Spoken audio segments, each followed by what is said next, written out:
میں بھی اس خطبے کا مضمون سمجھنے میں معاون ثابت ہوگی۔ مکہ شریف سے جو رستہ مدینہ شریف کی طرف جاتا ہے، اس رستے پر، مکہ اور مدینہ کے رستے پر ایک مقام آتا ہے جوفہ کے قریب، اس کو غدیر خم کہا جاتا ہے۔ وہاں کنویں تھے یا تالاب تھے پانی کے، جہاں سے لوگ پانی استعمال کرتے تھے، قافلے وہاں رکتے تھے، ٹھہرتے تھے۔ نبی پاک صلی اللہ علیہ وآلہ وسلم نے حجۃ الوداع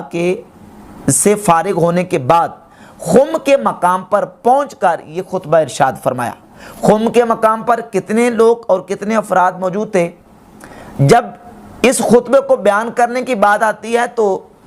شیعہ خطبہ، شیعہ مبلغین اور شیعہ ذاکرین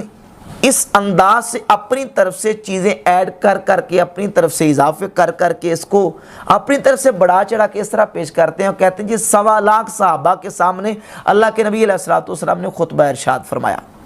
حالانکہ 1.25 لاکھ صحابہ، 1,14,000 یا 1,24,000 صحابہ وہ میدان عرفات میں موجود تھے،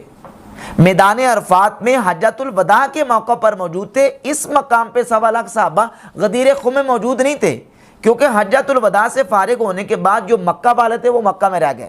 جو طائف والے تھے وہ طائف میں چلے گئے، جو یمن والے تھے وہ یمن میں چلے گئے، اور عراق والے عراق میں، باقی اپنے اپنے علاقوں میں صحابہ چلے گئے۔ خم کے مقام پر تو وہ صحابہ موجود تھے جو مدینہ شریف یا مدینہ شریف کے مضافات کے رہنے والے تھے۔ اب ان کی تعداد کیا ہے؟ میں اہل تشیع کی کتابوں سے چند حوالے پیش کر دیتا ہوں۔ یہ کتاب ہے ابن شہر اشوب کی مناقب آل ابی طالب، اس میں امام محمد الباقر رضی اللہ تعالیٰ عنہ سے روایت موجود ہے۔ وفی روایت عن الباقر علیہ السلام، یہ ابن شہر اشوب نقل کرتا ہے، قال، آپ نے فرمایا، لما قال نبی صلی اللہ علیہ وآلہ وسلم یوم غدیر خم بین 1000 و 300، نبی پاک صلی اللہ علیہ وآلہ وسلم نے جب غدیر خم کا خطبہ ارشاد فرمایا تو امام محمد باقر فرماتے ہیں کہ اس وقت 1300 نہیں 1300 لوگ افراد موجود تھے۔ امام محمد باقر کی روایت کے مطابق 1300 افراد موجود تھے، اور بہار الانوار کی جلد نمبر 37 ہے، اور اس کے صفحہ نمبر 139 اور 40، 158، 165 اور 193 پر متعدد روایات موجود ہیں۔ ملا باقر مجلسی نے نقل کیا، امام جعفر الصادق سے بھی نقل کرتا ہے کہ اس وقت غدیر خم کے موقع پر ایک روایت کے مطابق 10,000، 12,000 اور زیادہ سے زیادہ 15,000، اور صفحہ نمبر 193 جو ہے اس پر امام محمد باقر رضی اللہ تعالیٰ کی روایت موجود ہے کہ 1300 اصحاب موجود تھے غدیر خم کے موقع پر، اور شیعہ جو مبلغین اور علماء ہیں وہ کہتے ہیں 1.25 لاکھ صحابہ موجود تھے۔ حالانکہ زیادہ سے زیادہ جو تعداد ہے وہ کتنی ہے؟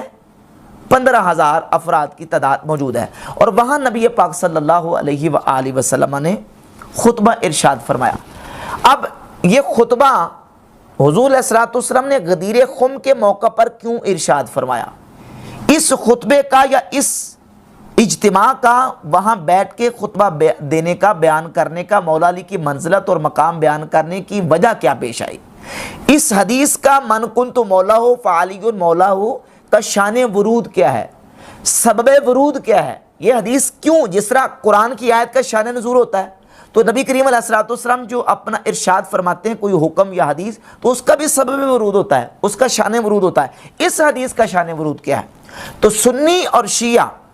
دونوں کی کتابوں میں اس کا شان ورود جو لکھا ہوا ہے وہ یہ ہے کہ نبی کریم صلی اللہ علیہ وآلہ وسلم کی بارگاہ اقدس میں کچھ لوگوں نے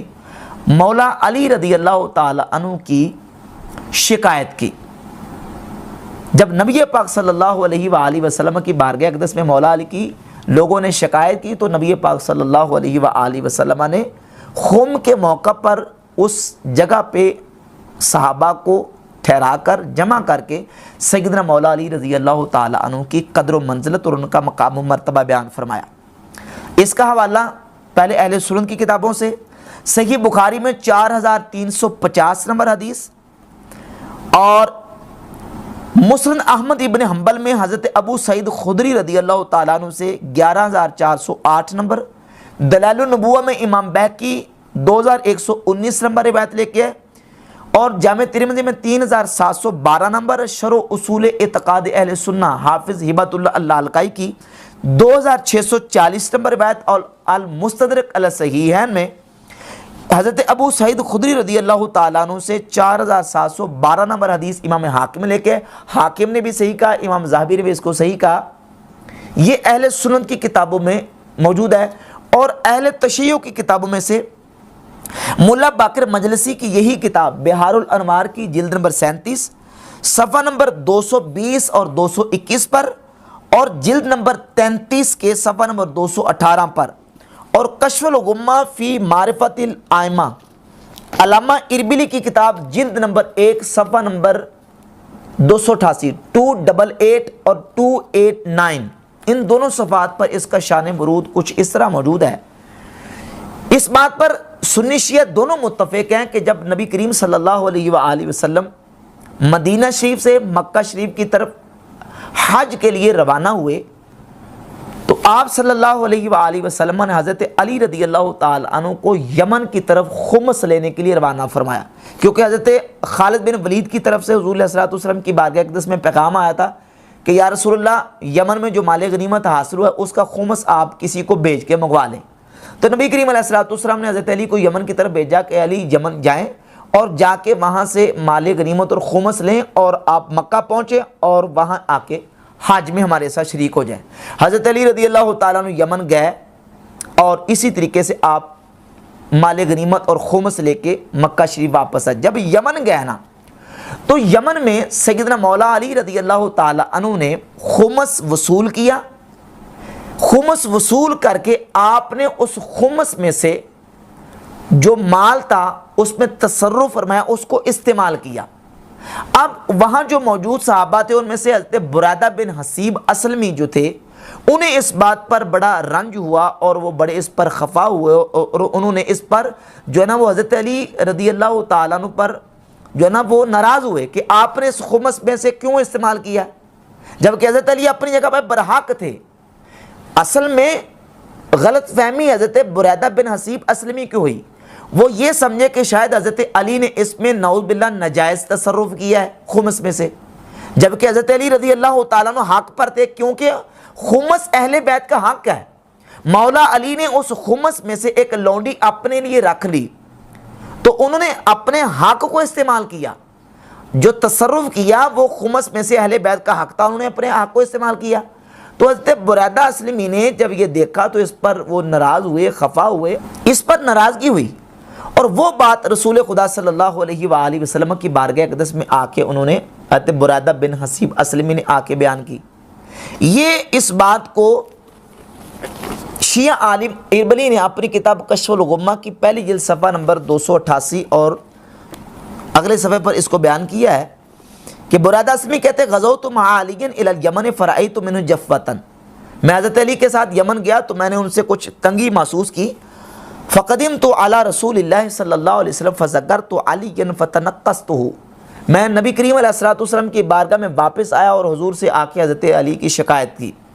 جب میں نے حضور کی بارگاہ میں حضرت علی کی شکایت کی فرأیت وجہ رسول اللہ صلی اللہ علیہ وسلم تغیرا، تو اللہ کے رسول صلی اللہ علیہ وآلہ وسلم کی چہرہ مبارکہ کو میں نے دیکھا کہ حضور کا چہرہ غصے سے متغیر ہو گیا، یعنی سرکار نے ناراضگی کا اظہار کیا حضرت برادہ بن حسیب اسلمی کی شکایت پر جو انہوں نے حضرت علی کی ہے۔ اب یہ ایک واقعہ، اور دوسرا واقعہ بھی علامہ اربلی نے کشف الغمہ کے اسی صفحے پر بیان کیا اور حضرت برادہ اسلمی سے ہی بیان کیا۔ اور اسی طرح اہل سنت کی کتابوں میں سے مسند احمد ابن حنبل میں امام احمد بن حنبل 11408 نمبر حدیث حضرت ابو سعید خدری رضی اللہ تعالیٰ عنہ سے لے کے ہے، اور اسی طریقے سے دلائل النبوہ میں بھی اسی مضمون کی روایت موجود ہے، اور صحیح بخاری میں 4350 نمبر حدیث برادہ اسلمی رضی اللہ تعالیٰ عنہ سے ہی موجود ہے کہ انہوں نے اسی طریقے سے جو ہے نا وہ نبی کریم صلی اللہ علیہ وآلہ وسلم کی بارگاہ اقدس میں جب شکایت کی تو نبی صلی اللہ علیہ وآلہ وسلم نے ان کو روکا اور کہا کہ علی کے ساتھ اس طرح بغض نہ رکھو، بلکہ علی رضی اللہ تعالیٰ عنہ نے جو مال غنیمت سے جو خمس ملا ہے اس میں جو تصرف کر کے مال خمس کو استعمال کیا ہے، علی اس سے زیادہ کے حقدار ہیں۔ اب یہ شکایات جب رسول اللہ صلی اللہ علیہ وآلہ وسلم کی بارگاہ اقدس میں صحابہ کی طرف سے حضرت علی کے بارے میں موصول ہوئیں تو نبی کریم صلی اللہ علیہ وآلہ وسلم نے صحابہ اکرام کو خم کے مقام پر جمع کیا اور وہاں خطبہ ارشاد فرمایا۔ سنی اور شیعہ دونوں کتابوں میں، ملا باقر مجلسی کی کتاب بہار الانوار کی جلد